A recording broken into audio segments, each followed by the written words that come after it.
نہ کوئی غم کرو نہ خوف، خوشیاں مناؤ جنت کی جس کا تم سے وعدہ کیا گیا تھا۔ اللہ کی ربوبیت پر اطمینان جب انسان کو ہو جاتا، میرا رب اللہ ہے، ربی اللہ، انسان کے لیے نہ کوئی کھٹکا، نہ کوئی خطرہ، نہ کوئی خوف، نہ کوئی حزن۔ جو کچھ ہو رہا ہے کس کے اذن سے ہو رہا ہے؟ اللہ کے اذن سے۔ اللہ کے اذن کے بغیر پتہ تک نہیں ہلتا۔ یہ کوئی اندھا بہرا مادہ نہیں ہے جس سے مجھے کوئی خوف ہو۔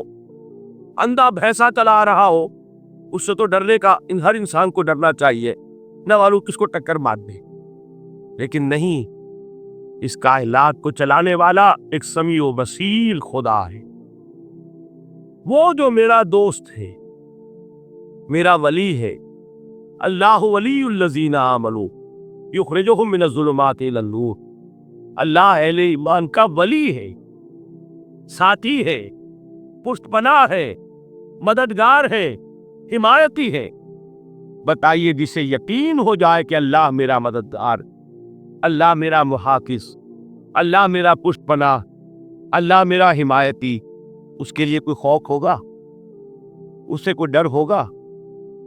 میں مثال دیا کرتا ہوں ایک بہت سادہ، پنجاب کے دیہات کی۔ تو بڑا چودھری ہے اور کوئی غریب کسان ہے۔ اس غریب کسان کے جانوروں کو ہر وقت اندیشہ ہوگا چوری کا، کوئی میری بھینس کھول کر نہ لے جائے، کوئی میرا بیل کھول کر نہ لے جائے۔ لیکن جس کے بارے میں یہ سب کو معلوم ہو کہ وہ جو بڑا چودھری ہے وہ اس کا دوست ہے، اس کی بچیا کو کوئی خوف ہوگا؟ اس کی بھینس پر کوئی ہاتھ ڈالے گا؟ اسے کوئی اندیشہ ہوگا؟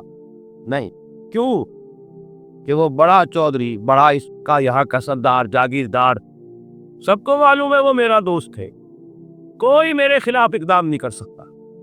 اس دنیا میں یہ چھوٹی سی بات اگر آپ کے دلی اطمینان اور سکون کا باعث بن سکتی ہے تو ذرا تصور کیجئے۔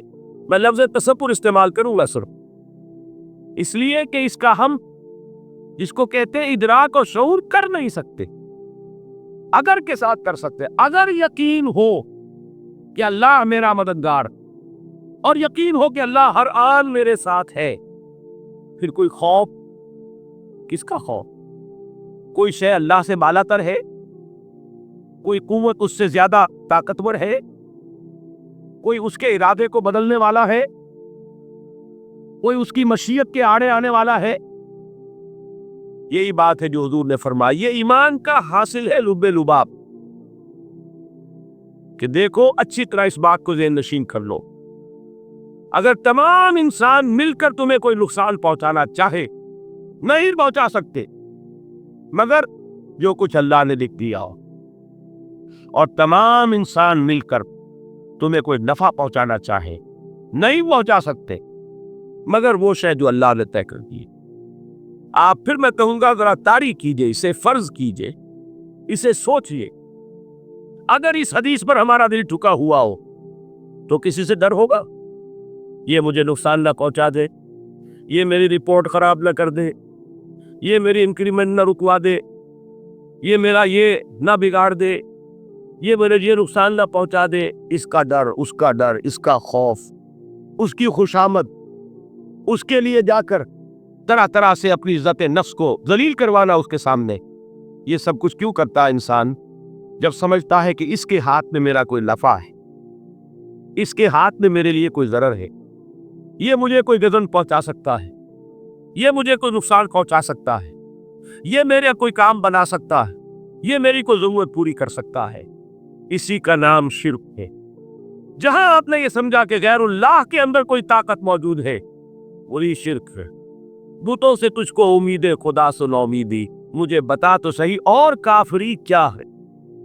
شرک تو یہ نہیں، جس پر بھی تمہیں یہ خیال ہے، کلمہ ہے یہ کلمہ سوم، لا حول ولا قوت الا باللہ، ذرا اس پر دل کو کبھی اگر آپ تصور کریں، پھر فرض کریں، دل ٹھک جائے اس پر، کوئی طاقت نہیں۔ یہی بات تھی جو شیخ عبد القادر جیلانی رحمۃ اللہ علیہ نے اپنی وصیت میں اپنے بچے سے کہی۔ 11ویں دینے والے ہیں، لیکن حضرت شیخ عبد القادر جیلانی کی